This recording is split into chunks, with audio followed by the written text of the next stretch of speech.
안녕하세요, 썰닭입니다. 식사들 하셨나요? 아롱 사태로 전골 하려고 하다가 야채가 없어서 묵국 끓였어요. 고기가 신선해서 그런지 맛있을 것 같아요. 요즘 날씨가 추우니까 따뜻한 게 땡기더라고요. 묵국 오랜만에 먹는데 맛있네요. 잘 먹겠습니다. 식사 안 하신 분들은 식사하시고 구독하기 눌러주세요. 남편이랑은 연애 1년, 신혼 3개월입니다.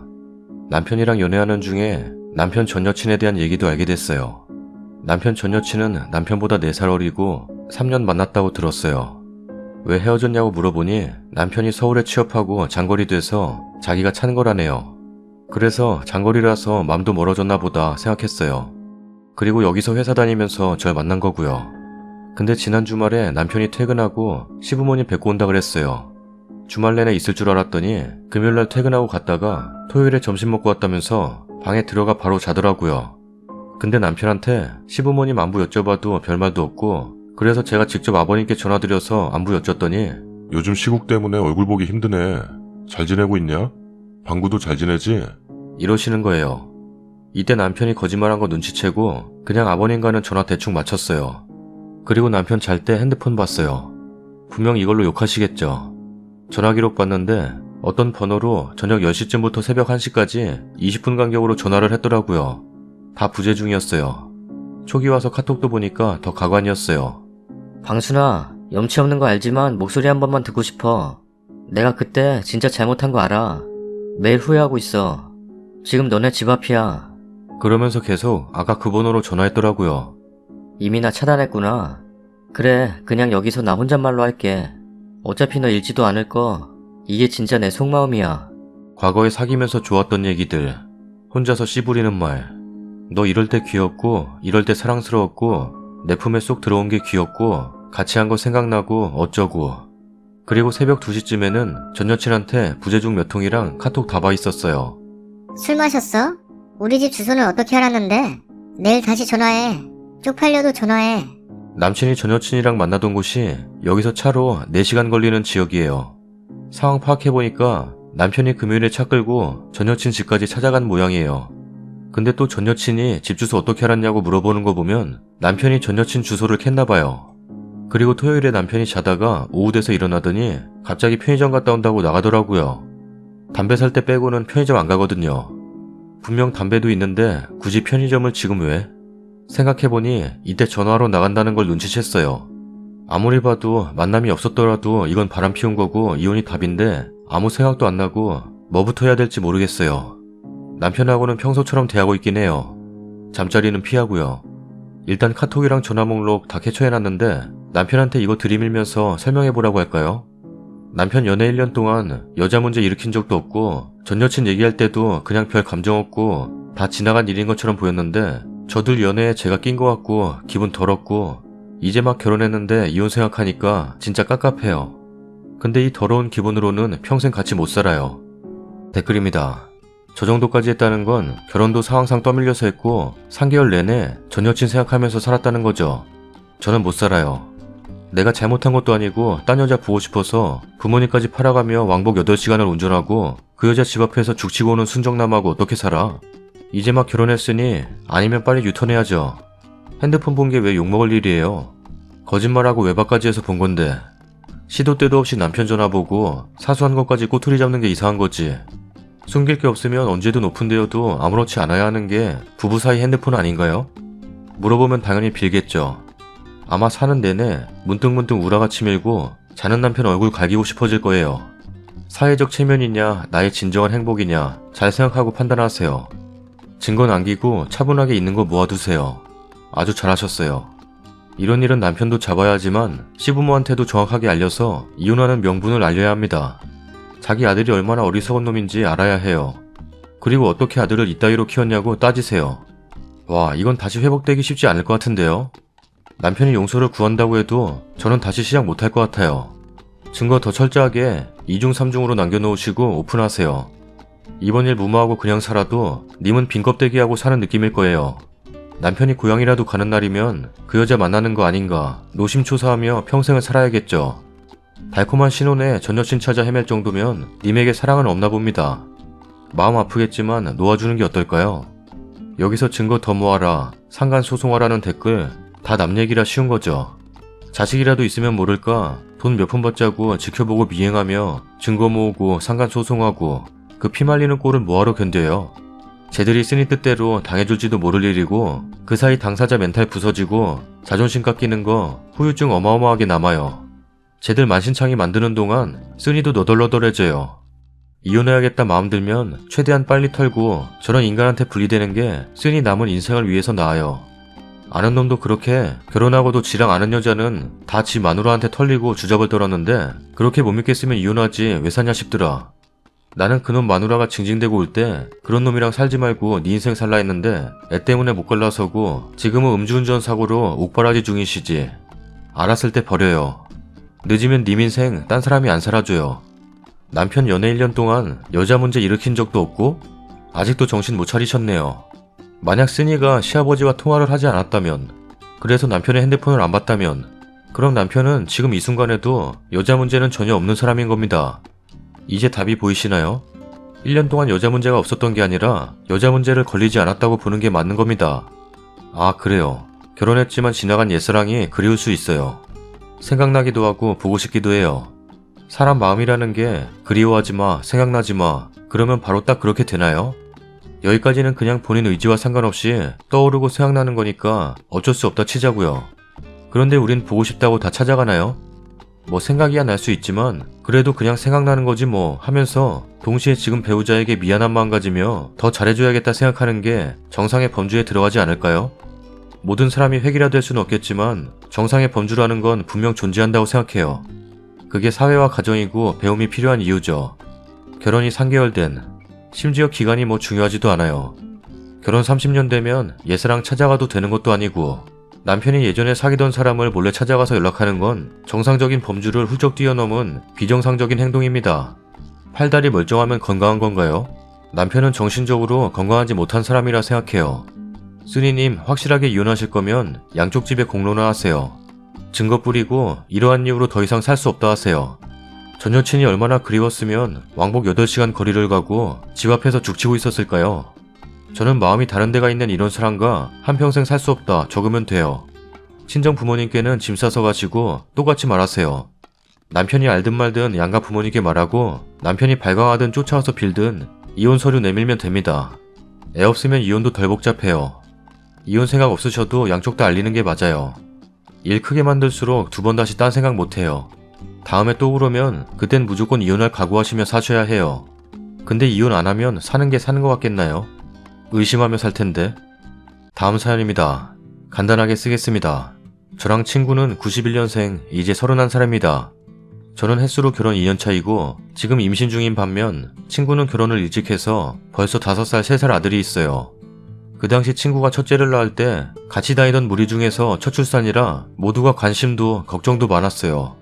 근데 걱정이 무색하게 친구가 회복력도 너무 빠르고 육아도 엄청 잘해서 다들 육아신이라고 칭찬을 많이 해줬어요. 우는 것도 금방금방 달래고 잠도 잘 재우고 자기도 육아하면서 하나도 안 힘들다 그러면서 둘째까지 낳았고 그냥 그런가 보다 하고 말았죠. 아무튼 제가 넉 달 전에 남편이랑 2세 계획을 세우고 있었어요. 그 전까지는 저도 일하고 싶은 마음이 컸고 안정적으로 내 집 마련하고 나서 천천히 아이를 갖자고 합의 본 상태였어요. 그렇게 1년 정도가 지나고 2세 계획을 하던 중에 쌍둥이 임신을 하게 되었어요. 4주차 때 그냥 임신 사실만 듣고 당연히 하나일 거라 생각해서 남편이랑 조리원 퇴소 후에 둘이서 육아를 하자고 합의를 했었어요. 남편은 사업을 운영해서 따로 육아휴직은 없지만 직원을 더 고용하면 남편도 재택근무로 하루에 2시간 정도만 일하면 되니까 둘이서 같이 육아를 이겨내자 하고 계획했었는데 시국 때문에 병원을 10주차에 다시 가서 초음파를 했더니 쌍둥이랍니다. 쌍둥이라니까 시어머니가 먼저 베이비시터 고용해야겠다 하셔서 저랑 남편도 상의해서 최근에 베이비시터 알아보고 있었어요.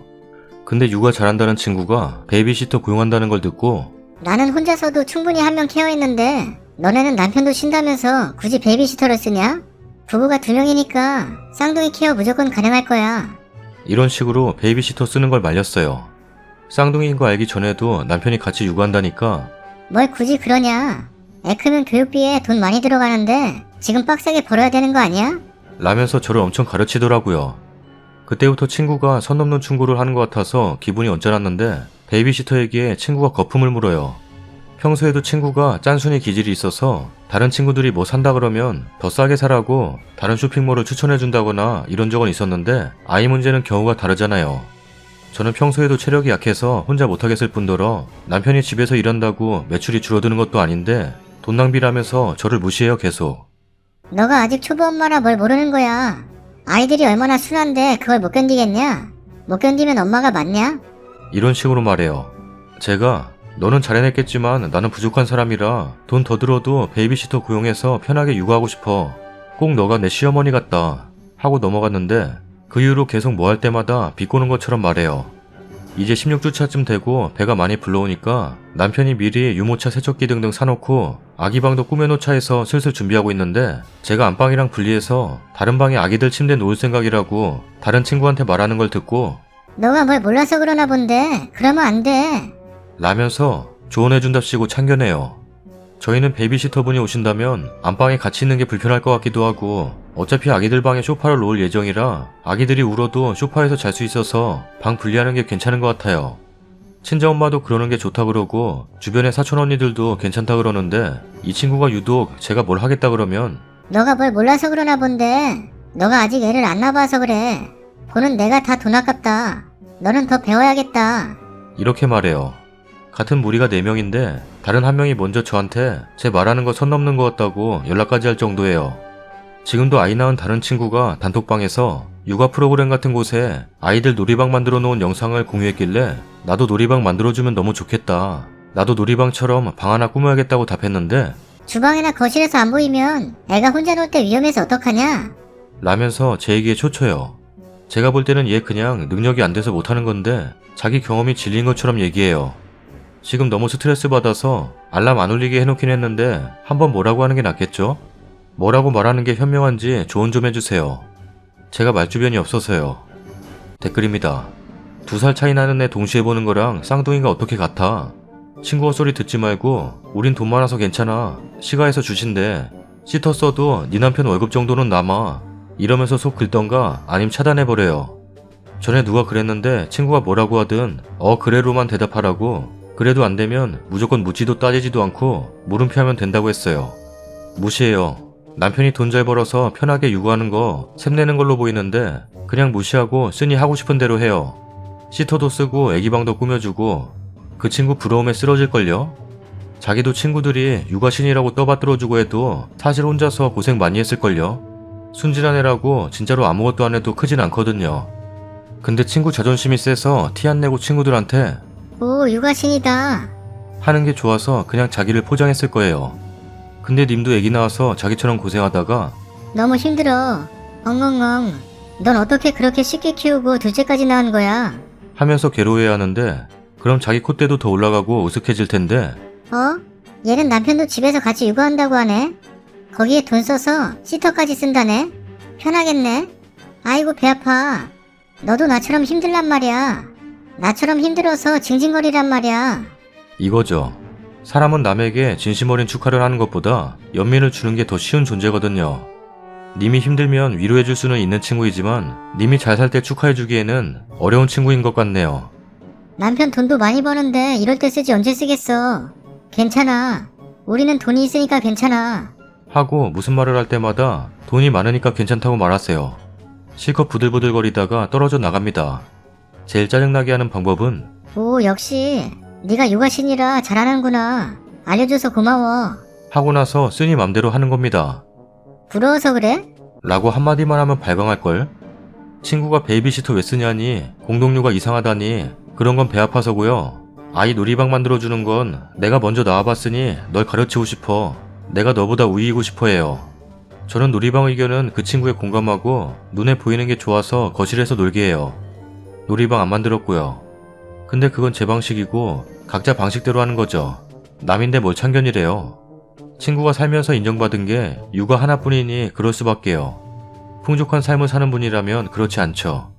제일 잘하는 거니까 남들을 가르쳐야 된다는 이상한 심리가 작용해서 그럽니다. 님한테 질투도 있을 거예요. 쌍둥이 나오면 관심이 쏠리니까요.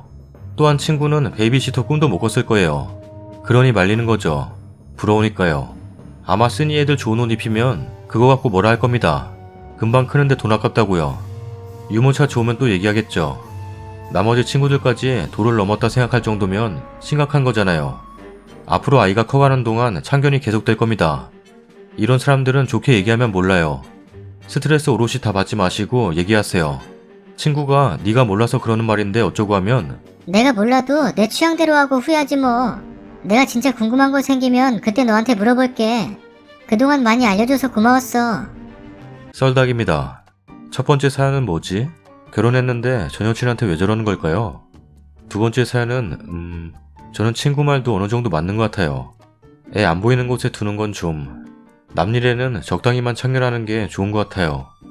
국물이 왜 이렇게 까매? 간장 좀 넣었더니 그래도 맛있어. 구독하기 눌러주세요. 너무 까매. 아닌데? 까매 보여? 그게 네 인생이야. 구독하기 눌러주세요. 내가 너야. 너 인생도 까매 그럼. 오, 핑크색이다. 구독하기 눌러주세요.